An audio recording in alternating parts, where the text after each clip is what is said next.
Bismillahirrahmanirrahim. Halo, assalamualaikum teman-teman semua. Bagaimana kabar kalian hari ini? Semoga selalu dalam keadaan sehat walafiat ya. Sebelumnya, perkenalkan nama saya Fadia Rahila Atsari. Saya mahasiswi semester 3 program studi Ilmu Al-Quran dan Tafsir UIN Sunan Gunung Jati Bandung. Dan saya juga termasuk kader Himi Persis PK UIN Bandung.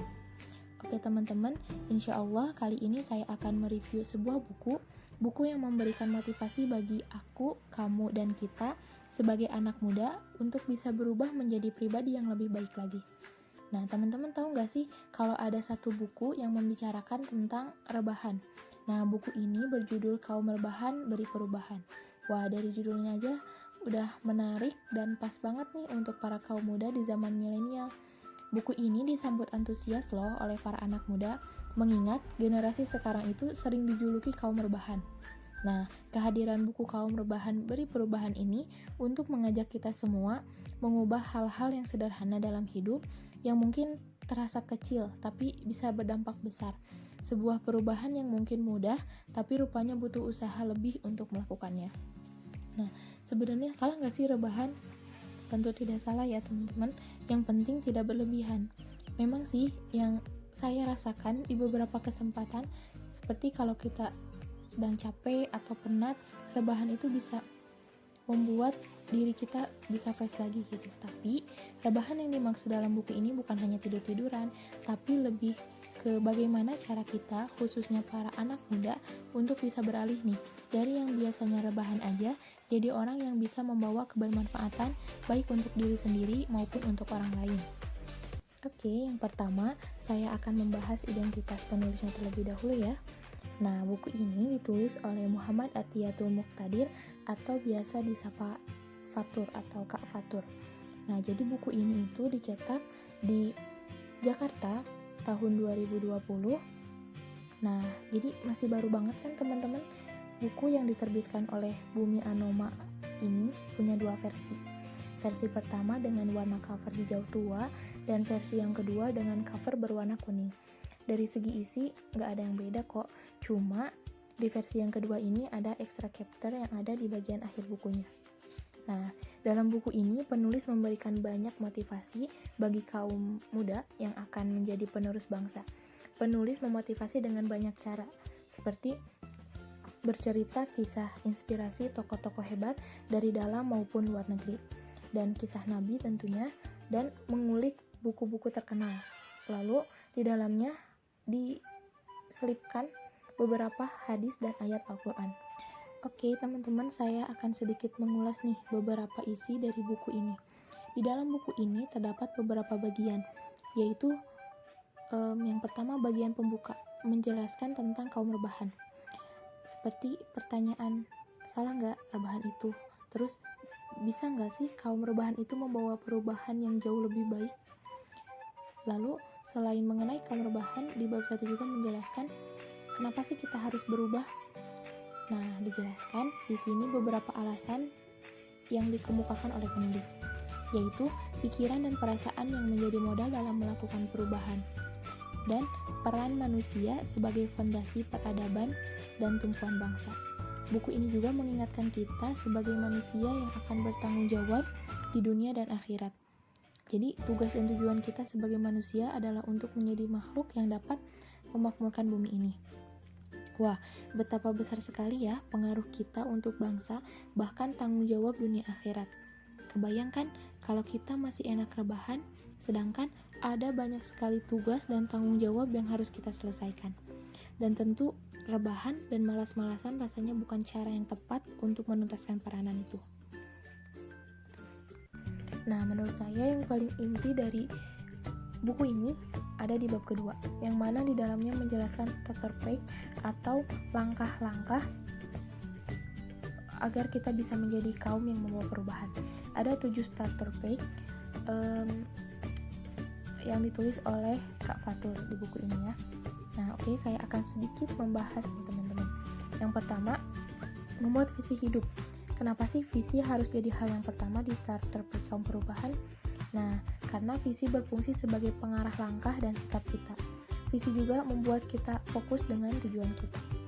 Lalu yang kedua, keberanian. Nah, teman-teman teman-teman pernah nggak sih ketika mau melakukan hal yang baru atau berbuat sesuatu selalu terhalang karena takut? Nah, di sini penulis menjelaskan menurut Marilyn King, keberanian kita ditentukan oleh 3 faktor: visi, tindakan nyata, dan semangat. Nah, di buku yang lain, di buku The Art of Revolution juga menyebutkan faktor dari keberanian adalah keyakinan hati dan percaya diri. Nah, ini nih yang menjadi tantangan. Contoh kecil, ini yang saya rasakan juga ya teman-teman. Pernah nggak blank ketika presentasi di depan kelas, atau nggak yakin sama jawaban UAS sendiri? Nah, disinilah peran keyakinan hati dan percaya diri sangat besar untuk kemudian menumbuhkan rasa keberanian dalam diri kita. Yang ketiga, kerja keras dan kegigihan. Nah, kenapa sih harus ada kegigihan gitu? Karena kerja keras saja belum cukup loh teman-teman. Seperti yang dituliskan dalam buku ini, bakat yang tidak disertai dengan kerja keras adalah harta karun yang disia-siakan. Nah, disinilah kegigihan dimulai. Lalu ada di dalam buku ini dituliskan hadis riwayat Bukhari. Lakukan segala apa yang mampu kalian amalkan, sesungguhnya Allah tidak jemu sampai kalian sendiri merasa jemu. Nah, begitu bunyi hadis yang bisa menjadi salah satu alasan kita untuk membarengi kerja keras dengan kegigihan. Jadi, kerja keras aja tentunya nggak cukup ya teman-teman. Yang keempat, pembelajar. Nah, pembelajar dalam hal ini adalah bagaimana kita bisa belajar dari hal atau kejadian yang ada di sekitar kita. Jadi, belajar itu nggak harus di sekolah, di kampus, ataupun institusi-institusi lainnya. Nah, dalam buku ini juga ditulis, dalam menerapkan konsep pembelajar ini juga disarankan untuk rendah hati. Karena tidak sedikit orang di luar sana yang sudah merasa ilmunya cukup sehingga angkuh dan tidak ingin menerima masukan-masukan dari orang sekitar yang seharusnya bisa dijadikan sebagai bahan pembelajaran. Yang kelima, kebersamaan. Nah, teman-teman pasti udah gak asing dengan pepatah berat sama dipikul, ringan sama digenji. Nah, ini memiliki makna bahwa pekerjaan yang berat akan terasa ringan apabila dikerjakan bersama-sama. Karena sehebat apapun kita, kesempurnaan tetap hanya milik Allah. Nah, kita pasti punya kekurangan dan perlu ada yang mengisi kekurangan tersebut. Selain itu juga, manusia juga kan makhluk sosial gitu. Jadi, gak mungkin dong sendirian dalam mengerjakan sesuatu. Kita akan ada waktu dimana kita pasti butuh orang lain untuk membantu pekerjaan kita. Nah, itulah mengapa kerjasama lagi-lagi penting untuk melakukan perubahan. Yang keenam, kesabaran sebagai daya tahan. Kenapa sih kesabaran harus dijadikan daya tahan? Karena kesabaran mencakup banyak hal.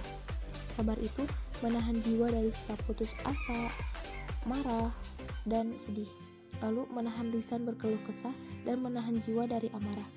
Nah, sebab kita tahu semua itu adalah ujian yang didatangkan oleh Allah dan bukan tanpa alasan. Jadi teman-teman gak perlu khawatir jika ada ujian yang datang kepada kita.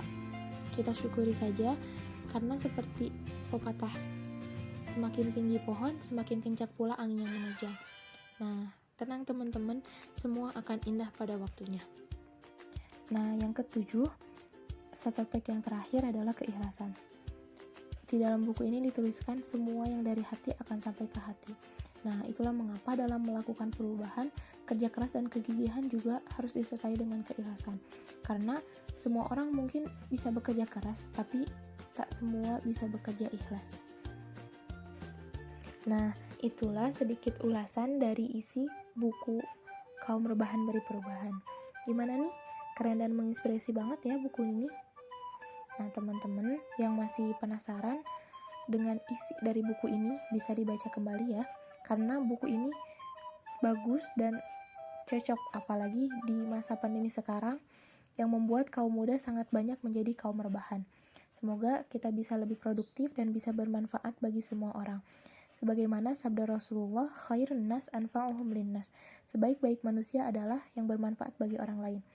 Hidup kita pasti indah banget kalau kita bisa bermanfaat bagi orang lain. Semangat ya buat aku, kamu, dan kita. Yakinlah, jika kita ada kemauan untuk berubah, disitulah jalan menuju kesuksesan mulai terbuka. Tetap semangat ya teman-teman. Sekian dari saya. Mohon maaf apabila di dalam review buku ini terdapat kesalahan dalam perkataan. Semoga bisa bermanfaat khususnya untuk saya pribadi dan umumnya bagi teman-teman semua. Alhamdulillahirrahmanirrahim. Sampai berjumpa kembali di lain kesempatan. Assalamualaikum warahmatullahi wabarakatuh.